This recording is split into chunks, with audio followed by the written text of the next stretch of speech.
Yo, what's going on? It's Dani here from PALLY Darts, and welcome back to today's video. This is a short video, however, I think this is one of the most interesting things that happened to a world championship in years. This video is going to be going over the one simple and small change that's happening to this year's world championship, specifically this setup that I think is going to have a very interesting impact on players' performances throughout the competition.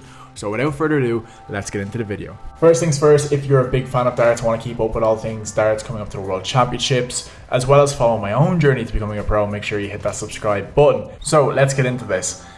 Every year at the World Championship, as you can see on the screen here, the sponsor is front and center. Looking here, we see William Hill, which had the championship for a number of years, as well as Kazoo had it last year. They put their stamp on the whole occasion based on their setup when it comes to the board and the stage, and everyone loves it, and I think it brings an era of not magic but at least notoriety to the World Championships. Now this year the World Championship sponsorship has gone to Paddy Power. They'll probably hold the contract for a number of years. Paddy Power have famously held the Champions League of Darts, which I think ran from 2016 to like 2018 or something like that, and they did some funky things. They're known for their marketing. They put a belt for the winner, I believe, of the Champions League one of the years, which was interesting to say the least, as well as they're known and synonymous for this big flashy green branding, which as you can see is covered on the stage.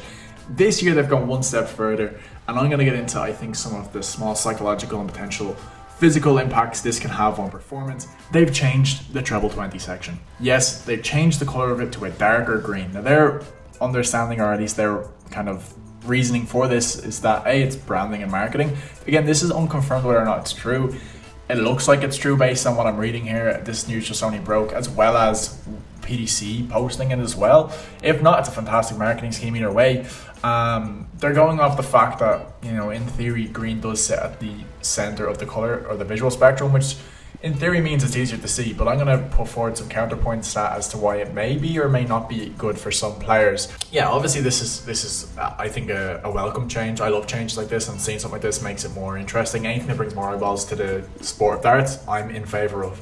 I have a few notes here. I think, you know, one of the big things is with colors like this, you know, if the colors either side of it were red and the treble 20 itself was green, making it a darker green would make, I think, would make a minimal to zero difference. However, with the green being either side of it, it doesn't stand out as much. The color contrast isn't there, and I think that will affect some players. Neurologically speaking, particularly with darts, that is a game that relies on muscle memory.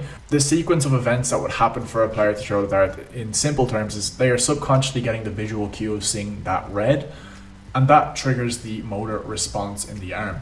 For someone who's been playing darts their whole lifetime and never played on a board that's changed like this, it might make a bit of a difference. Again, I'm just more interested to see how it does. Let me know what your thoughts are on this in the comments below. I think it's interesting. It's always fun to have something new. Darts is a very one-dimensional game as much as it is entertaining. Not much ever changes. The score is always the same. The board's always the same. The distance from the board. Not much changes over the years, you know? So with that as well, I think color psychology comes into it. A darker color tends to evoke a more calming response in the body. That's why the bright colors are so good on the dartboard, and having a darker color can change someone's emotional reaction in the game. I think for a lot of these the changes are subtle, but I would not be surprised if someone comes out and actually says that this dartboard is the reason I played so bad or even so good. And with that, I'm just hoping that the players get a lot of time to practice on this board, because I think some people are going to underestimate the change this can have psychologically as well as physiologically. Another simple thing is depth perception. With brighter colors, we tend to be able to see into the objects a little bit more deeper. That could potentially come into play. And I think the last point to bring up is fatigue of the eye. For some people, the brighter colors may fatigue the eye more, so this could be a positive. But for other players, this may impact their performance. I just know somebody is going to complain about this. I want to hear the pros' response again, and this is brand new news. I think it's interesting. Let me know what your thoughts are in the comments below. Again, just a quick video to go over this. It's new, it's different, it's fun, it's exciting, and I'm all for it. Paddy Power, they're known for this stuff. They're known for this branding.